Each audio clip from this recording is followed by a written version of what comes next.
Why do you think you prefer working with children versus adults? That's an interesting question.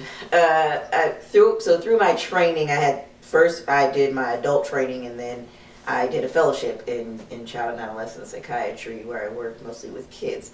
What I found was that adults were kind of set in their ways, myself included, and that children can be molded. And I wanted to start early, just trying to help to equip them with skills to be able to manage, because stress is going to happen throughout your life. So if they have those tools early on in life, then hopefully by the time they become adults and have to deal with the stresses, they're already equipped with those tools.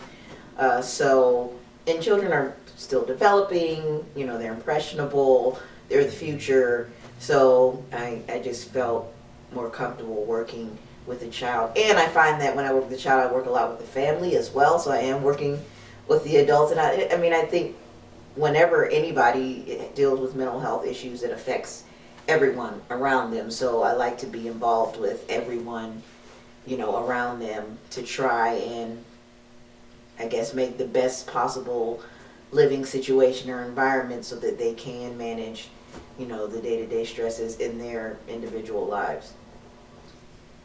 What biases do you see that we have towards children? Oh, yes.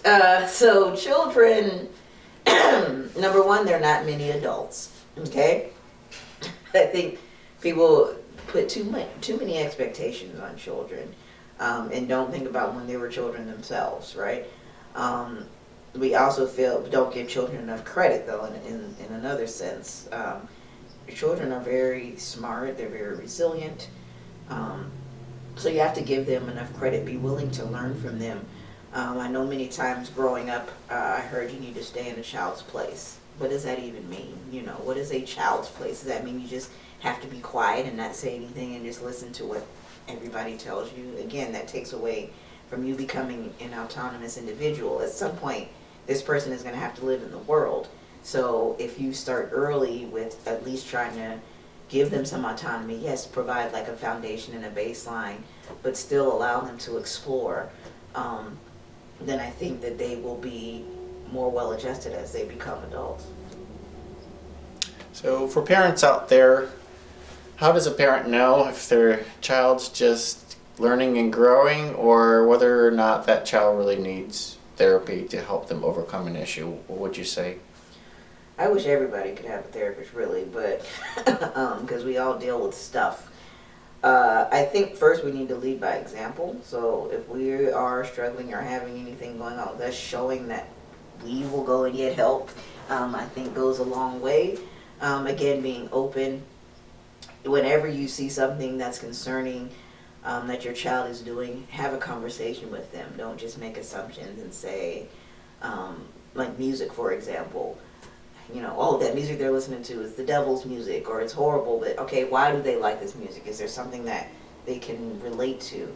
If a child is saying that they're hearing things or seeing things, or that they don't want to be in this world, have a conversation with them instead of going straight into panic mode and saying, okay, I don't know what to do with this. I think many times if we have more conversations and receive what these children are telling us, we can gain a lot with the youth. We can connect with the youth.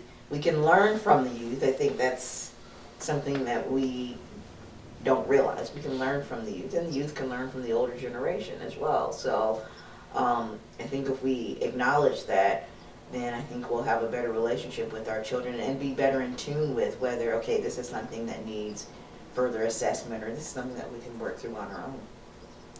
Do you think as parents we sometimes suppress our kids' issues for fear that it's a reflection on our parenting? Yes.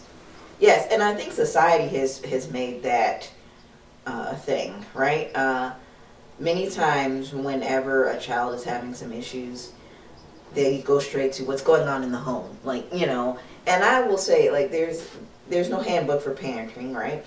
And there's so many parents that I've seen that are doing their best with what they have and navigating the system of parenthood, and the child still has struggles, because you have to realize that a child, before this pandemic and everybody has been around each other so much, but a child is out in the world and out in the environment more than they are with you. So as a parent, so they have all these other influences. But we don't necessarily look at those other influences. We say, oh, it's the parent's fault. The parent's not doing this or the parent's not doing that. And so that will make a parent be like, well, I'm not going to say anything or do anything about what's going on with this person. We'll just have to keep it within because I don't want people to be talking about me or take my child away. And then they'll tell the child that, don't say anything. This is our business, you know. And so then the child is in fear when something could be going wrong. And they don't want to say anything because, you know, stay in the child's place, keep everything within the family. They'll take you away from me. And, you know, I think that because of that, there are a lot of secrets and a lot of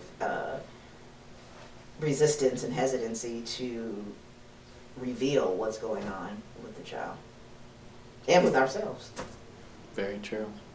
So you keep mentioning going through this pandemic, and I think maybe sometimes we forget that children are going through the same pandemic that we are. So what advice can you give parents to maybe help their children through this crazy season? First of all, realize your own crazy. You know, like I said, look within first, work on yourself, and just be willing to listen more and receive what these children are saying. There's a lot of things that they're saying and doing and that they're going through, and they're not necessarily equipped with the ways to manage and adapt to, you know, these changes.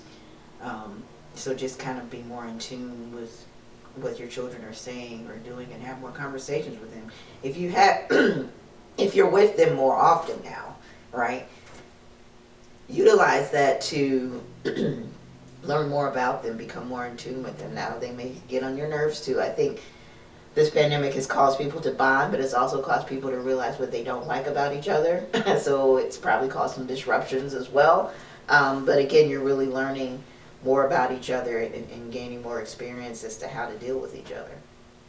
From a parent's perspective of, I'm not a good parent unless I let my children be involved in all of these activities.